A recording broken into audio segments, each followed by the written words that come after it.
Well, Supreme Court Justice Sonia Sotomayor raising some eyebrows with her comments about violence. If she'd been a Republican, it would have been more than an eyebrow raised. During a question and answer session at the University of Minnesota with some 2,700 folks present, the justice admitted that the late Justice Anthony Scalia's opinion sometimes infuriated her. Sotomayor said, quote, "I've told people there are things he said on the bench when if I had a baseball bat, I might have used it. But when you work so intimately with people, you get to know the really personal good side of them." Whew, that was close. Her remarks prompted laughter from the room, and again, if she'd been a Republican, I think it would have probably launched a nationwide liberal media campaign against her for, well, for her language, just the very thought of it, you know, the usual drill. Joining me now, host of the Mike Gallagher radio show and the Salem Radio Network, Mike Gallagher, Pulitzer Prize-winning columnist for the New York Post, Fox News contributor, Michael Goodwin. Thank you both for being here. Baseball bat. Wow. Whoa. I mean, that's big stuff. She said it in, I think she said it in a good spirit and put it in some context. But you know, if she'd been a Republican, they'd have eaten her alive across probably front pages of this country. It'd need a safe zone. If Donald Trump said something about a baseball bat. Trigger. I mean, this is violence. You know how the I mean, it's unbelievable.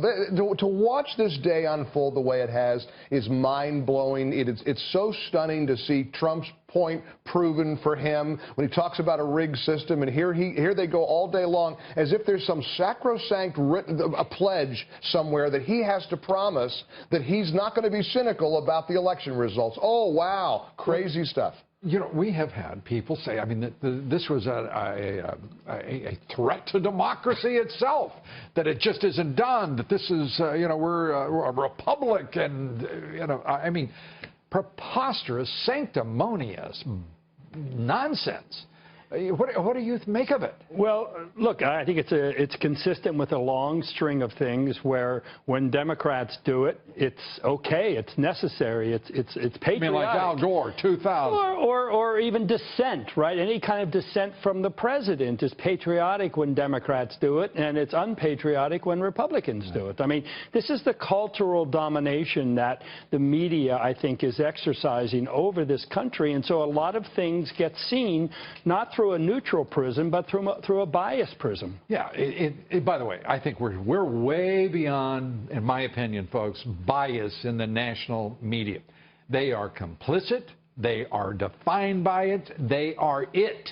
This is who they are. This isn't like a little cant to one side or the other. This is them full on, absolutely screaming left-wing ideology. It's a corruption, and they admit it. They're writing about it. Jim Rutenberg in the New York Times said, listen, we have to be advocates to stop Donald Trump. That's the rule. By the way, Rutenberg, for the record, writes in the news hole, not in the opinion page. Right. And he defends stopping Trump because Trump is so odious. I mean, it's unbelievable to watch this play out, and I don't know if the American people are going to get it or not. They very well may. We could see a Brexit. Well, but I was supposed to say, so many things that we see in the mainstream media are the same way. I mean, the police violence against innocent black men. I mean, it's another one of those where all the weight is put on one side. In Seattle, Washington, a report today, 2,000 teachers going to school, Black Lives Matter. Parents and kids invited to join in the festivities.